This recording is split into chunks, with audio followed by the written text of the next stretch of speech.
Yeah, so I want to learn. You mentioned you work at Disney. Yes. And we both work in software. Yes. Yeah, you are you a developer or? And I do pretty much everything. Yeah, So yeah. you are in the same role. Figure out the needs, you look Yep. at what resources we have, what we should invest, Yep. and then design a system and lead a team to implement it. Pretty much. So, when did you start wondering about spirituality?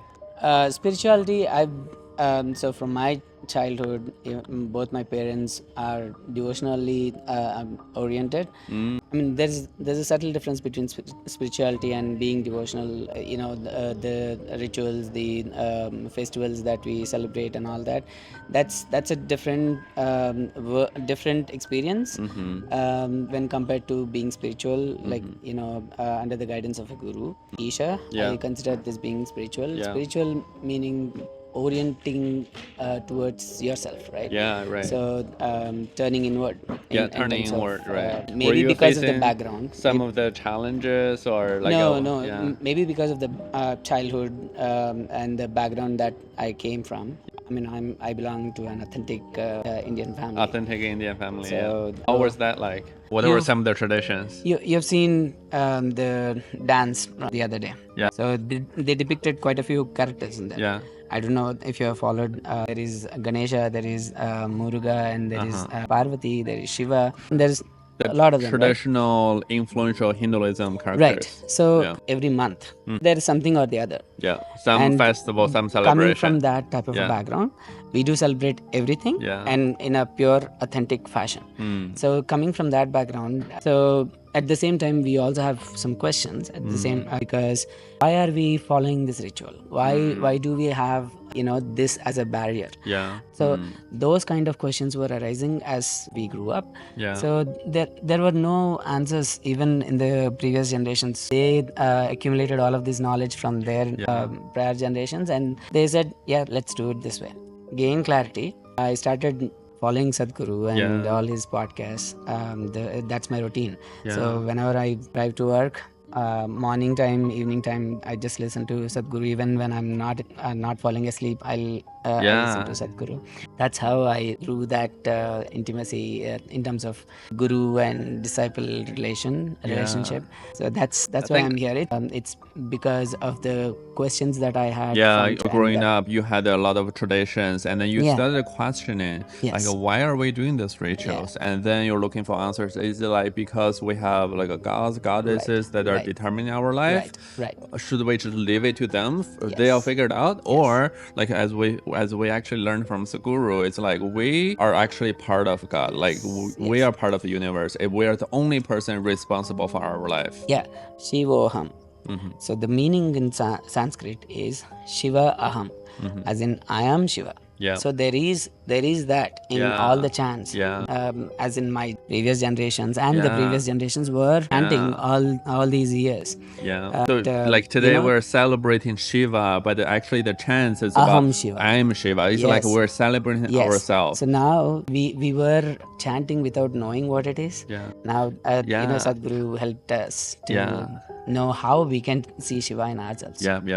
I think one of the really powerful chant is the Nirvana Shaksam. Yes. Yeah, it's really to realize that I'm not my nose, I'm not my mouth, I'm not my ear, I'm not my identity, I'm not my body. I'm just my conscious. I'm not afraid of anything. Yeah. I'm not afraid of death.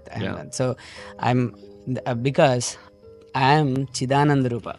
So I'm always happy, right? Yeah. The form of joy. Right. And who am I?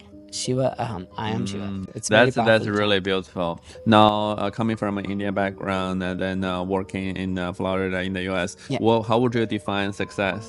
From person to person and face to face for a given person to. For me, when I was a kid, I was obviously like everybody focusing on my studies, education, and all of that, and getting settled in a good organization. That's a typical, very good. That way, I was successful. Wait, yep. So, post that phase. Yeah. So now, if I look at it, I think to become conscious. That's how I look at it now. So there is a very tough path ahead. So there are a lot of sadhanas that I have to commit to. So how would you be able to observe yourself that you are in the state of consciousness? Well, that is something I have to define for myself.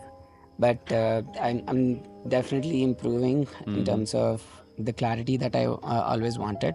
Because as we evolve, we'll have to deal with obviously growing number of things. With the pieces of puzzle will increase tremendously. And how you arrange those pieces of a puzzle is that's the clarity that I always sought, and hopefully it is helping.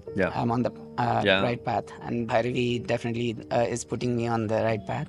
And with these sadhanas that I learned in the program, I think will make me to be a conscious I think soul at you some mentioned a key point, like how do we arrange the puzzles is the key. By puzzles, it just means challenges, problems we're facing in our life.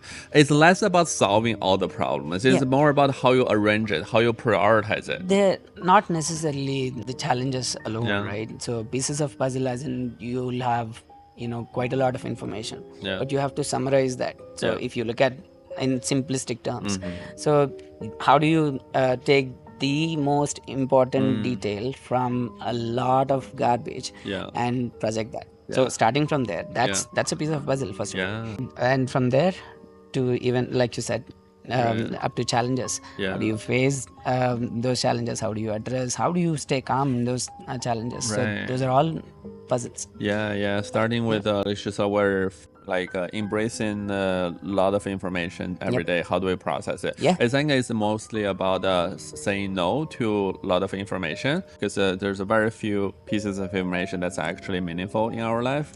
And then when we face all the problems, we can't fix them all. It's more about acknowledge the problem. Sometimes if we can look at those problems from a higher dimension, a lot of them problems don't even have to be solved. Defining the higher dimension, to your point, is where this program will help.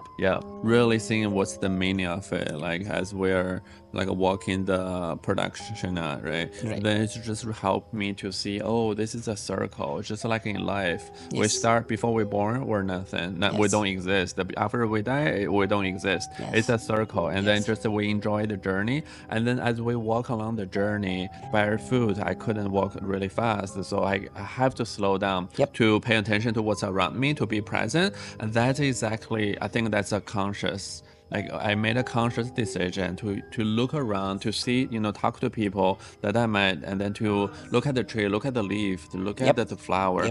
This is like the beauty of being human.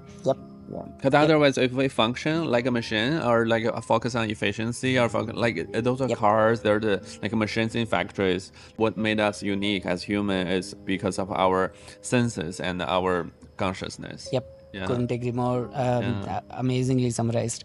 That's what we are all after. Happy Mahashivratri. All right. Thanks a lot. Bye-bye.